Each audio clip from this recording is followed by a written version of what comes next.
Most welcome in world of physics. Chapter 5 management matter का second lecture है आज जो है, ठीक है ना। अब आप जरा देखें, वैसे फिजिक्स आपकी लाइफ ही है, क्यों? फिजिक्स में नेचर है, अब आपकी लाइफ भी इन नेचर है, इसलिए बिलोंग करती है आपकी लाइफ एकदम फिजिक्स से, ठीक है। बस बेस्ट कंपैरिजन हो, फिजिक्स ऐसे ही चलते फिरते आपका जीवन है, ठीक है। देखें, जैसे आज हम लोग बात करने जा रहे हैं मैग्नेटाइजेशन, किसकी बात करने जा रहे हैं? मैग्नेटाइजेशन। इसको हम कंपेयर करते हैं कॉन्सेप्ट ऑफ स्टूडेंट से। किससे कंपेयर करते हैं? कॉन्सेप्ट ऑफ स्टूडेंट से। पूरे यूनिवर्स में लिविंग नॉन लिविंग जितने भी ऑब्जेक्ट्स हैं सब एटम से बने हैं, और एटम में इलेक्ट्रॉन प्रोटॉन न्यूट्रॉन है, और इलेक्ट्रॉन हमेशा न्यूक्लियस के चारों ओर रिवॉल्व कर रहा है, और उसके रिवॉल्व करने के अपोजिट डायरेक्शन में करंट है, तो करंट कैरिंग लूप बना रहा है हर रिवॉल्विंग इलेक्ट्रॉन, और इसका मतलब हर रिवॉल्विंग इलेक्ट्रॉन एक मैग्नेटिक डाइपोल बना रहा है। लेकिन एटम में कोई इलेक्ट्रॉन ऐसे रिवॉल्व कर रहा है, कोई ऐसे रिवॉल्व कर रहा है, कोई ऐसे रिवॉल्व कर रहा है। इसका मतलब ये जो मैग्नेटिक डाइपोल्स हैं जो एटम के अंदर प्रेजेंट हैं ड्यू टू रिवॉल्विंग इलेक्ट्रॉन्स, ये सब जो है डिस्टर्ब है। क्या है? डिस्टर्ब। और डिस्टर्ब होने से इनका नेट इफेक्ट है जीरो, जो कि हम लोग प्रीवियस लेक्चर में डिस्कस कर चुके हैं कि क्यों जीरो होता है, ठीक है। वैसे आप जरा देखें, जब दो वेक्टर सेम डायरेक्शन में होते हैं तब हम उन्हें ऐड करते हैं। क्या करते हैं? तब हम उन्हें ऐड करते हैं। अब जो दो वेक्टर जब अपोजिट डायरेक्शन में होते हैं तब उन्हें हम सब्सट्रैक्ट करते हैं।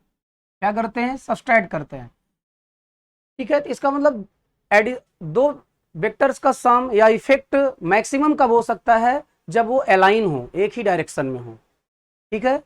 और ये जो रैंडम है तो मैक्सिमम तो कभी नहीं हो सकता है, लेकिन रैंडम है तो उनका नेट इफेक्ट जीरो होने के चांसेस हैं, क्योंकि फर्स्ट का टेल और लास्ट का हेड मिल सकता है।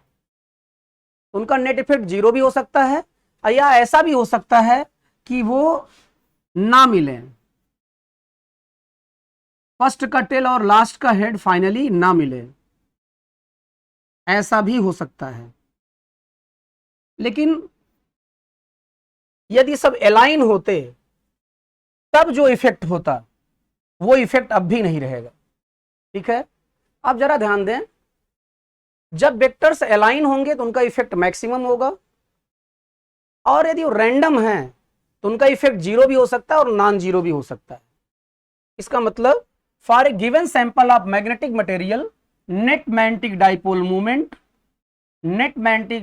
मूवमेंट मे बी जीरो और non zero, may be zero और नॉन जीरो। जैसे यहां आप बात करें अभी नेट मैग्नेटिक डाइपोल मूवमेंट की, तो वो नॉन जीरो है, क्योंकि आप यहां देख रहे हैं आपका रिजल्टेंट यहां जीरो है, यहां रिजल्टेंट क्या है? आपका जीरो है। लेकिन अभी इसी में जो है आपका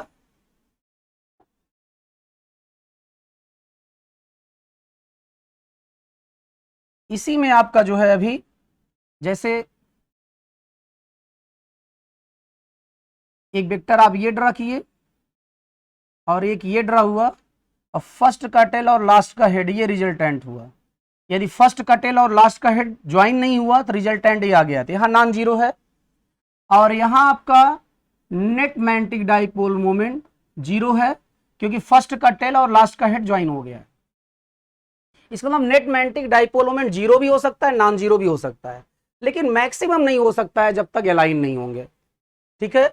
तो net magnetic dipole moment in per unit volume of a sample of magnetic material, net magnetic dipole moment in per unit volume of a sample of magnetic material known as magnetization, net magnetic dipole moment in per unit volume of a sample of magnetic material known as magnetization। और magnetisation को हम compare कर रहे हैं concept of student से, जैसे कोई बच्चा वो बड़ा हो गया, 17-18 साल का हो गया, लेकिन कभी किसी स्कूल नहीं गया, कभी स्कूल नहीं गया। तो ऐसा नहीं है कि अपनी प्रैक्टिकल लाइफ में वो कुछ सीखा नहीं है, सीखा तो है वो, ठीक है ना। लेकिन अब उसको आप फिजिक्स का पेपर दे दो 12th का, तो क्या वो पास हो जाएगा? कभी नहीं पास होगा। क्या वो 70 में 70 पा जाएगा? कभी नहीं होगा, ऐसा इम्पॉसिबल है। लेकिन वो 0 भी पा सकता है, और ऐसा हो सकता है 1-2 नंबर वो पा भी जाए। इसका मतलब जब तक कोई मैग्नेटिक मटेरियल किसी मैग्नेट के संपर्क में नहीं आया है, या मैग्नेटिक फील्ड के संपर्क में नहीं आया है, या जब तक कोई बच्चा किसी टीचर के संपर्क में नहीं आया है, तब तक उसका नेट इफेक्ट 0 भी हो सकता है और नॉन 0 भी हो सकता है, लेकिन मिनिमम होगा, ठीक है। अब हम आगे बढ़ते हैं, बात करते हैं मैग्नेटिक इंटेंसिटी। किसकी बात करते हैं? Magnetic intensity. और इसको हम लोग कंपेयर करेंगे कॉन्सेप्ट ऑफ टीचर से। किससे कंपेयर करेंगे? कॉन्सेप्ट ऑफ टीचर से हम लोग कंपेयर करेंगे मैग्नेटिक इंटेंसिटी को, ठीक है। अब जरा देखें, हम जब खाली सोलेनाइड लेते हैं, केवल सोलेनाइड है और वो एयर कोल्ड है, या उसके अंदर एक भी मॉलिक्यूल नहीं है, दैट मीन्स फ्री स्पेस है, एयर कोल्ड है, या अंदर क्या है? फ्री स्पेस है, ठीक है। तो इसे हम बोल रहे हैं क्लासरूम। क्या बोल रहे हैं? क्लासरूम बोल रहे हैं। और जब इसमें जो है हम किसी इलेक्ट्रिक सोर्स से इसे कनेक्ट कर देते हैं, इसी को, इसमें अब करंट आ जाती है, और करंट के अपोजिट आप जानते हैं इलेक्ट्रॉन मूव करता है। अब करंट आने से ये सोलेनाइड अब आपका मैग्नेट बन गया, और डायरेक्शन ऑफ मैग्नेटिक फील्ड क्या होगी? इनसाइड द सोलेनाइड इस तरफ होगी according right hand thumb rule, और इधर से एंटी क्लॉकवाइज होने के कारण जो है ये नॉर्थ पोल है, और इधर से क्लॉकवाइज होने के कारण जो है वो वाला साउथ पोल है। अब मैग्नेटिक फील्ड लाइन नॉर्थ से एग्जिट करती हैं और साउथ में इंटर करती हैं, क्यों? क्योंकि ये क्लोज लूप बनाती हैं। Inside the magnet direction of magnetic field south to north, outside the north to south. अब बेटा यहां पर जो है आप लिख सकते हैं B0 is equal to μ0 NI, μ0 NI। यहां B0 is equal to μ0 H, where H is equal to NI is equal to concept of teacher, concept of teacher। देखिए हम लोग फील्ड को कंपेयर किया था हमने टीचर से प्रीवियस लेक्चर में, ठीक है। स्टूडेंट टीचर, इसी में ये चैप्टर निकल जाएगा आपका। अब जरा देखें, जो है फील्ड स्ट्रांग होगी यदि μ0 N और I स्ट्रांग होंगे, तो μ0 पर तो आपका कोई कंट्रोल ही नहीं है, आप केवल N और I को बढ़ा सकते हैं, ठीक है। N क्या है? Number of turn in per unit length, और I क्या है? करंट है। अब देखें NI को हम कॉन्सेप्ट ऑफ टीचर क्यों कह रहे हैं? कॉन्सेप्ट ऑफ टीचर स्ट्रांग कब होता है? जब नंबर ऑफ टर्न बढ़ जाते हैं, जब एक ही टॉपिक को कई बार पढ़ाया होता है, इसका मतलब एक्सपीरियंस जब होता है। तो जैसे 2003-2004 से हम लोग पढ़ा रहे हैं, ठीक है ना। तो नंबर ऑफ टर्न्स, जैसे आप एक टॉपिक एक बार पढ़ रहे हैं ना, हम लोग इसको 120 बार 130 बार एक टॉपिक को पढ़ चुके हैं। तो हम लोग सोते होते रहे ना, कोई जाके ऐसे हिलावर दे और बोल दे टॉपिक, बोल दे और टॉपिक शुरू हो जाएगा, सोचना ही नहीं पड़ेगा, ऐसी प्रैक्टिस हो चुकी है अब तक। तो नंबर ऑफ टर्न जो है, यदि नंबर बहुत बार आप किसी टॉपिक को पढ़ा चुके हैं, नंबर ऑफ टर्न ज्यादा है तो आपका कॉन्सेप्ट बढ़िया होगा, और नंबर ऑफ टर्न ज्यादा होगा, किसी टॉपिक को आप कई बार पढ़ा चुके होंगे ना, तो फ्लो भी बढ़िया होता है। फ्लो मतलब फिर करंट हो गया। तो ये दोनों मिलके टीचर का कॉन्सेप्ट स्ट्रांग करते हैं, तो इसलिए इसे हम लोग कॉन्सेप्ट ऑफ टीचर से कंपेयर कर रहे हैं। किससे कंपेयर कर रहे हैं? कॉन्सेप्ट ऑफ टीचर से कंपेयर कर रहे हैं। अब हम आगे बढ़ते हैं, यहां डिस्कस करते हैं नोट। नोट में हम क्या देखेंगे? अब जैसे हम इसको बोल रखे हैं क्लासरूम, क्या बोल रखे हैं? क्लासरूम। क्लासरूम कब है? जब अंदर एयर है या अंदर फ्री स्पेस है। और हम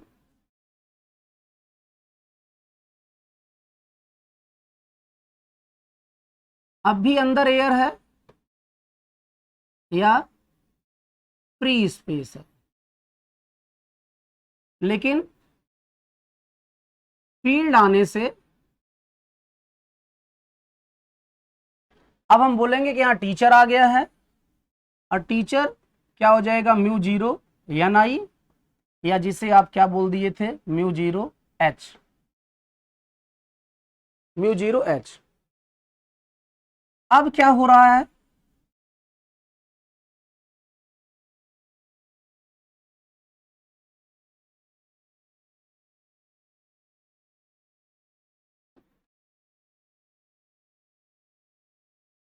फील्ड है, अब अंदर जो है मैग्नेटिक मटेरियल आ गया। क्या आ गया? Magnetic material. दैट मीन्स यहां क्या था? Classroom plus teacher. अब क्या हो गया? क्लासरूम प्लस टीचर और प्लस स्टूडेंट। अब जो फील्ड होगी उसमें टीचर की फील्ड और बच्चे की फील्ड दोनों रोल प्ले करेगी। टीचर की फील्ड और बच्चे की फील्ड दोनों रोल प्ले करेगी। इसे आप पहले बोलते थे म्यू जीरो एच। क्या बोलते थे? म्यू जीरो एच या म्यू जीरो एन आई, म्यू जीरो एच या म्यू जीरो एन आई। लेकिन आपको यह बताया गया है जैसे कोई मैग्नेटिक मटेरियल आ जाता है या कोई डाइलेक्ट्रिक मीडियम आ जाता है, तो एप्सिलॉन जीरो के बगल हम लोग के लिख देते थे या एप्सिलॉन आर लिख देते थे। वैसे ही आप यहां म्यू जीरो के बगल म्यू आर लिख देंगे। क्या लिख देंगे? Mu R. तो अब जो नई वाली फील्ड हो जाएगी mu zero mu R N I हो जाएगी, नई वाली फील्ड। और बच्चे की फील्ड को क्या लिखेंगे हम लोग? तो जरा देखें, यदि बी जीरो मतलब teacher is equal to mu zero into concept of teacher है, तो टीचर की field is equal to mu zero into concept of teacher है, तो बच्चे की फील्ड भी mu zero into concept of student होनी चाहिए। फिर से ध्यान दें, यदि टीचर की फील्ड जो है, इसकी फील्ड, टीचर की फील्ड जो है आपकी, टीचर की field mu zero into concept of teacher है, तो बच्चे की field B M is equal to mu zero into concept of student होनी चाहिए। फिर से, टीचर की field B zero is equal to mu zero into concept of teacher है, तो बच्चे की field mu zero into concept of student होनी चाहिए। तो यहां आपका लिख उठेगा म्यू जीरो और क्या लिख उठेगा? एम। ठीक है, क्यों? क्योंकि ये होता है, यदि ये होता है तब। ठीक है, अब हम लोग आगे चलते हैं। अब हम एक रिलेशन देखने जा रहे हैं, इसमें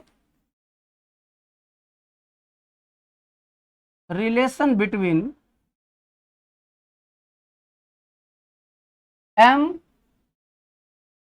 and H, M and H. ठीक है, अब जरा आप देखें, अब यहां पर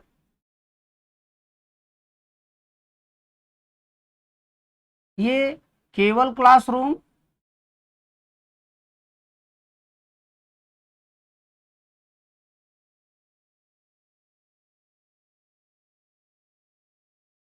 ये क्या, क्लासरूम प्लस टीचर और field B0 is equal to μ0 NI। ठीक है, और यहां अंदर एयर थी या फ्री स्पेस, यहां भी क्या था, एयर था या फ्री स्पेस। अब यहां क्या आ गया आपका,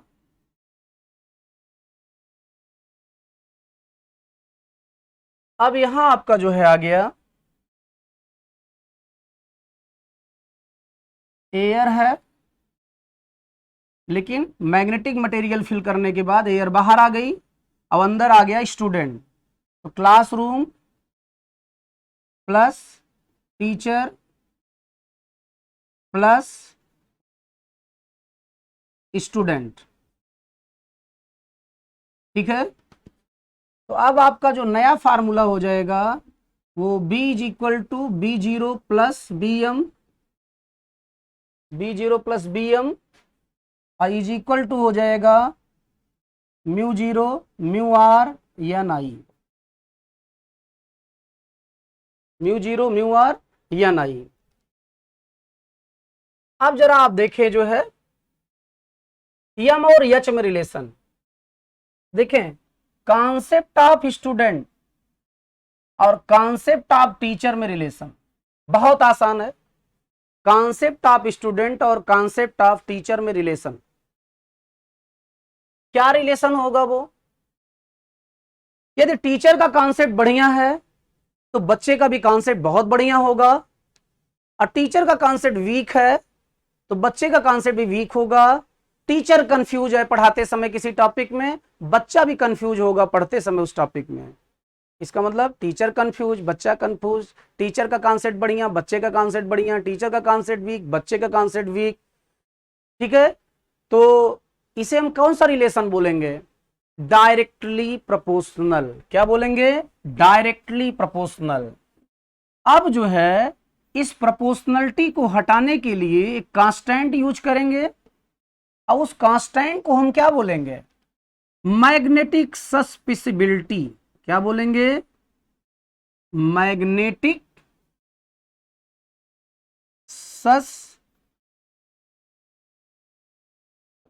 सस्पिटिबिलिटी, मैग्नेटिक सस्पिसिबिलिटी। तो ये रिलेशन आ गया, बहुत आसान था।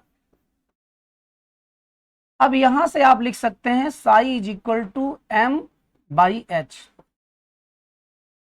अब जरा समझे ये साई है क्या, एक ही क्लास में एक ही टीचर पढ़ा रहा है, एक ही टीचर पढ़ा रहा है, तो इसका मतलब फिर डिनोमिनेटर क्या है, फिक्स है। डिनोमिनेटर क्या है, फिक्स है।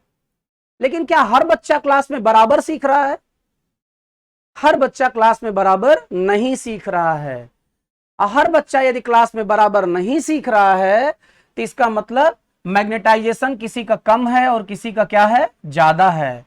तो न्यूमरेटर बराबर चेंज होता रहेगा, और न्यूमरेटर चेंज होने के अकॉर्डिंग मैग्नेटिक सस्पिसिबिलिटी की वैल्यू भी लगातार चेंज होती रहेगी।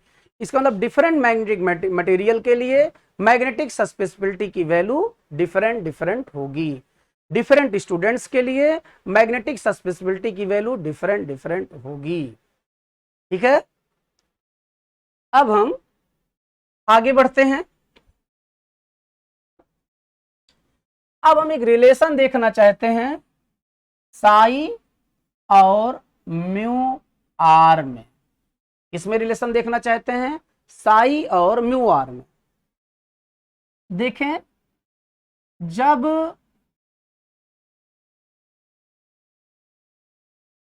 ये एयर कोड था तो इसका मतलब यहां केवल क्लासरूम थी और टीचर था, और फील्ड थी B0 बराबर μ0 NI, और जिसे आप μ0 H भी कह दिए थे। लेकिन इसमें मैग्नेटिक मटेरियल आने के बाद, क्या आने के बाद, मैग्नेटिक मटेरियल आने के बाद, मैग्नेटिक मटेरियल का मतलब है अब स्टूडेंट आ गया है क्लासरूम में। ठीक है, तो अब फील्ड हो गई टीचर की फील्ड प्लस स्टूडेंट की फील्ड,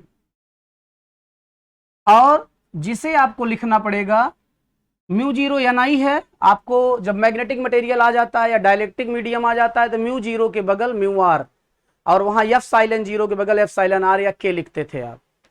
तो यहां हो जाएगा आपका mu zero mu R N I. अब जरा ध्यान दें, इस रिलेशन को प्रूफ करना है। तो टोटल फील्ड जो होगी सोलेनोइड के अंदर स्टूडेंट के आने के बाद, वो टीचर की फील्ड प्लस बच्चे की फील्ड। अब बच्चा कई प्रकार का होता है, डाया पैरा फेरो।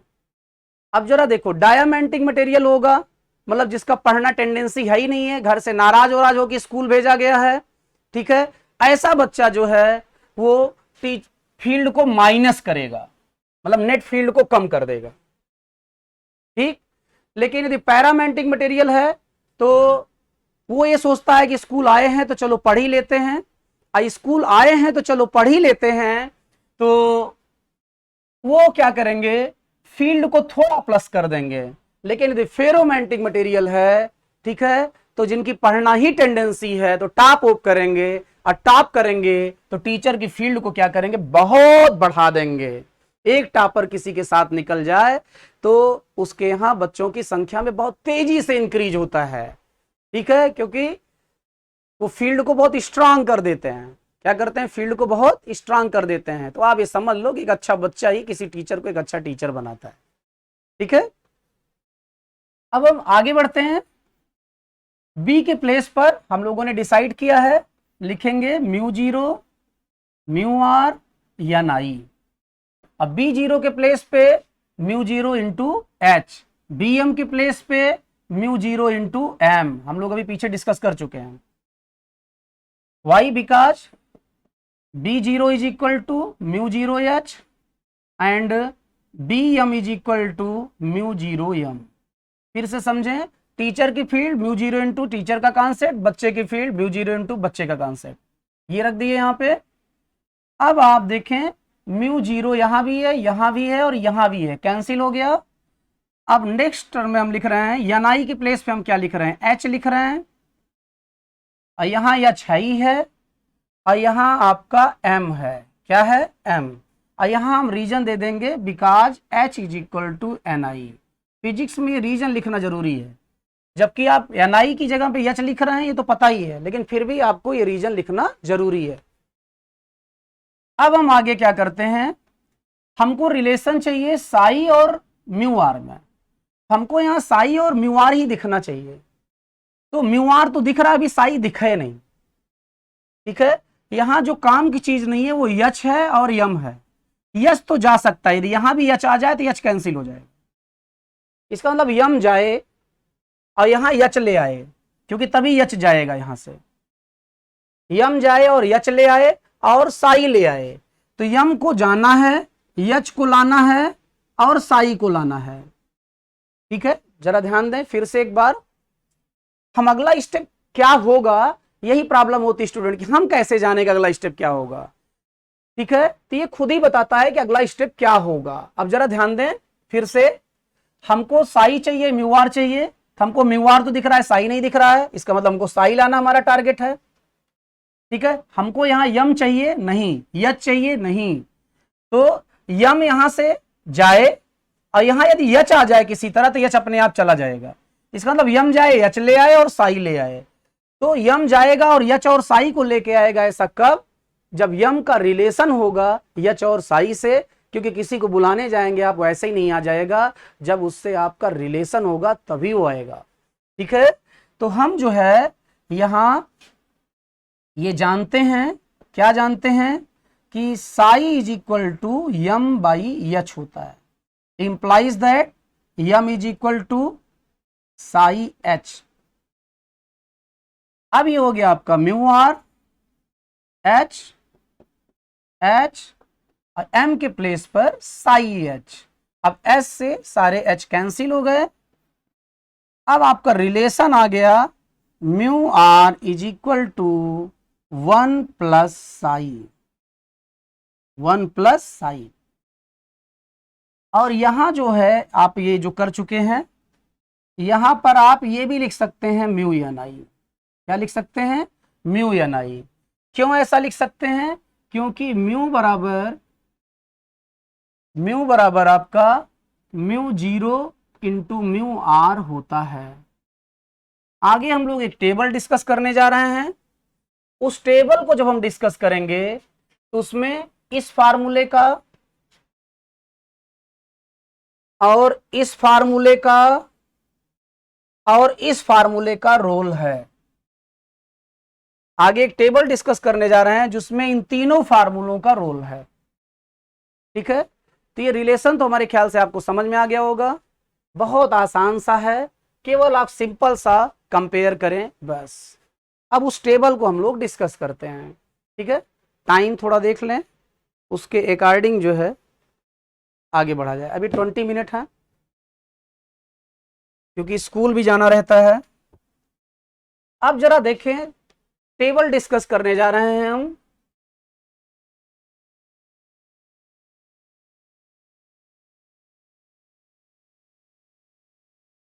हम यहां पर डायामैग्नेटिक मटेरियल, फिर कौन सा? पैरामैग्नेटिक मटेरियल, फिर कौन सा? Ferromagnetic material. ठीक है, और यहां थोड़ा हम लोग कैलकुलेशन करेंगे वैसे समझने के लिए। अभी हम बात करने जा रहे हैं किसकी? साई की। पहला जो रो है उसमें सारा डिस्कशन साई के लिए होगा। किसके लिए होगा? साई के लिए। तो जरा कैलकुलेशन वाले कॉलम में हम लोग चलते हैं। साई का फार्मूला हम जानते हैं m बाई एच। क्या जानते हैं? m बाई एच, और दोनों वेक्टर क्वांटिटी है।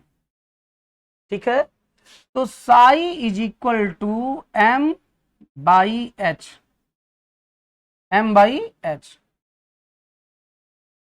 ठीक है, अब देखें, हर क्लासरूम में हर प्रकार का स्टूडेंट नहीं जा सकता है। फिजिक्स की क्लास में वही जा सकता है जिसमें फिजिक्स का कैलिबर हो, केमिस्ट्री की क्लास में वही जा सकता है जिसमें केमिस्ट्री का कैलिबर हो।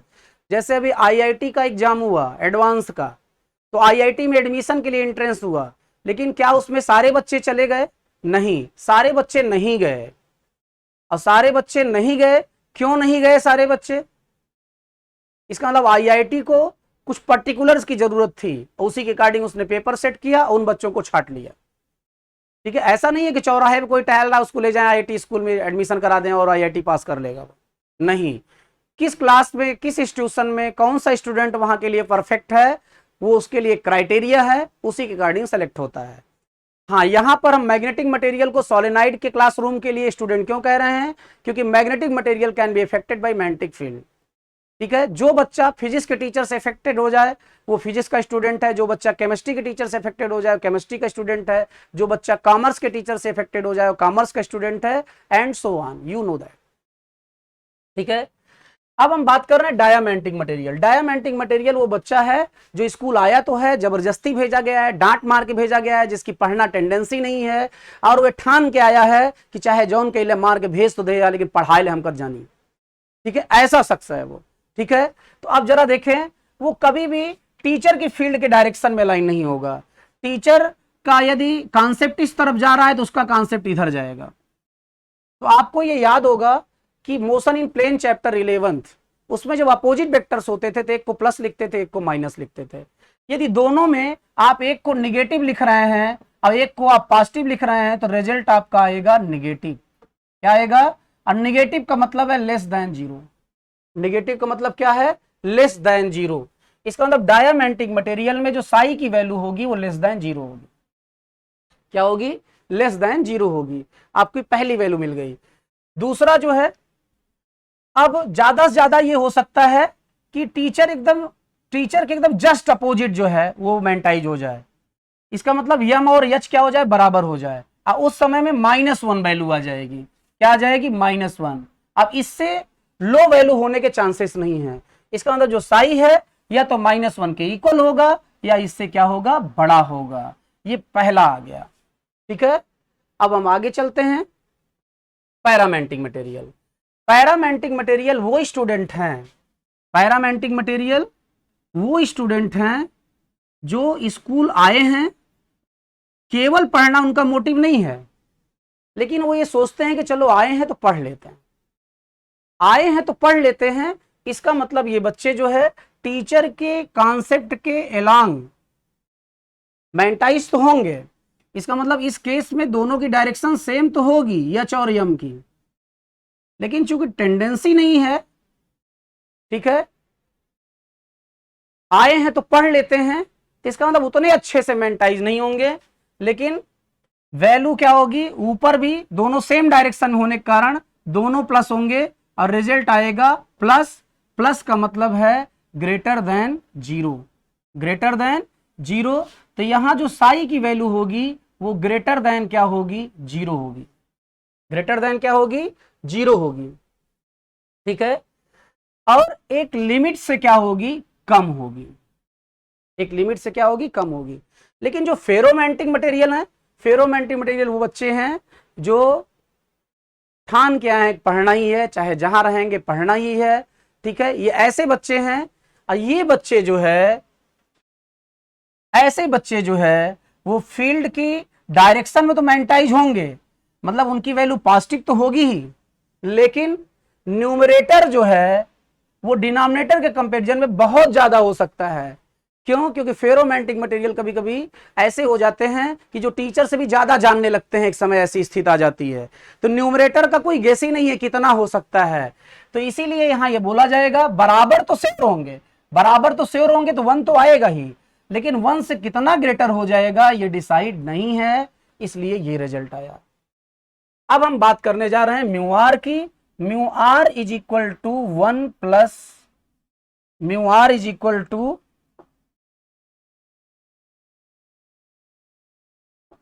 Mu R is equal to 1 plus psi होता है।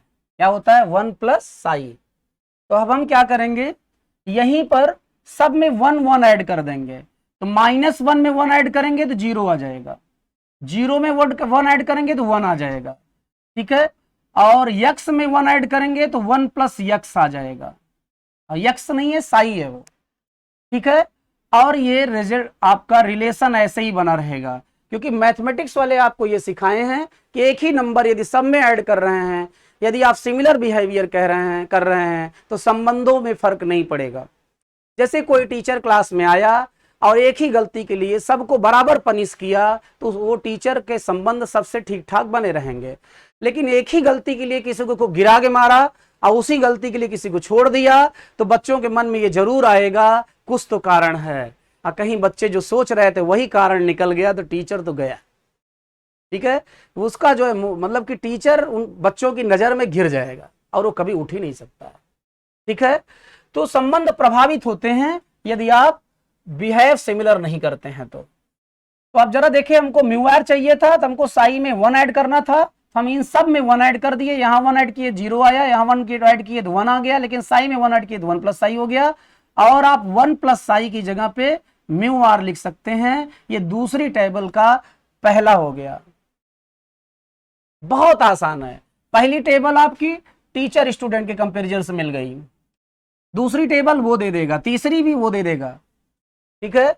अब यहां भी जैसे आप 1 ऐड करें तो ये 1 हो जाएगा, यहां भी 1 ऐड करेंगे तो 1 प्लस एफ साइलन हो जाएगा, और यहां 1 ऐड करेंगे तो ये 1 प्लस साई हो जाएगा। आप जो है 1 प्लस साई की जगह पे क्या लिख सकते हैं, म्यू आर लिख सकते हैं, और ये आपका 1 प्लस एफ साइलन हाई है, ठीक है। ये दूसरा रिलेशन आ गया पैरामेंटिक मटेरियल वाला। अब फेरो के लिए देखें जरा, आप यहां 1 ऐड करेंगे तो 1 प्लस साई हो जाएगा, और यहां आप 1 ऐड करेंगे तो ये 2 हो जाएगा। तो जो चीज 2 से ग्रेटर है वो 1 से ग्रेटर तो होगा ही, ठीक है। लेकिन जो है 1 प्लस साई की जगह पे क्या लिख सकते हैं आप, म्यू आर लिख सकते हैं। ये तीसरा रिलेशन आ गया। अब हम बात करने जा रहे हैं, आप जानते हैं म्यू इज इक्वल टू होता है आपका म्यू 0 म्यू आर, तो mu R is equal to हो जाएगा आपका म्यू अपान म्यू जीरो। जहां म्यू आर लिखा है वहां आप लिख दें mu upon mu zero, mu upon mu zero. अब म्यू अपान म्यू जीरो, इधर वाले से रिलेशन नहीं लेंगे क्योंकि वो म्यू जीरो वहां जाके हमारा जीरो हो जाएगा, तो हम ये वाला लेंगे और यहां से आ जाएगा mu less than mu zero. अब यहां जब लिखेंगे आप म्यू आर की वैल्यू, वो क्या है आपका म्यू अपान म्यू जीरो, और इधर का लेंगे रिलेशन आप, तो ये हो जाएगा mu greater than mu zero. और यहां जब आप लिखेंगे mu upon mu zero greater greater than one, ये हो जाएगा आपका mu is greater greater greater than mu zero, क्योंकि उधर जाके मल्टीप्लाई हो जाएगा। तो ये आपका डाया, पैरा और फेरोमैग्नेटिक मटेरियल के लिए टेबल बन गई। तो ये चैप्टर बहुत आसान है, ठीक है ना। तो आप लोग देखें, आप एक प्रकार से लगभग 1/3 चैप्टर पढ़ डाले 2 दिन में, ठीक। एक छोटा सा कंपैरिजन, इन सबको आप रियलाइज भी कर रहे होंगे कि ऐसा क्यों हो रहा है, कैसे हो रहा है, ठीक है। तो please like, share, subscribe and comment also. Thanks.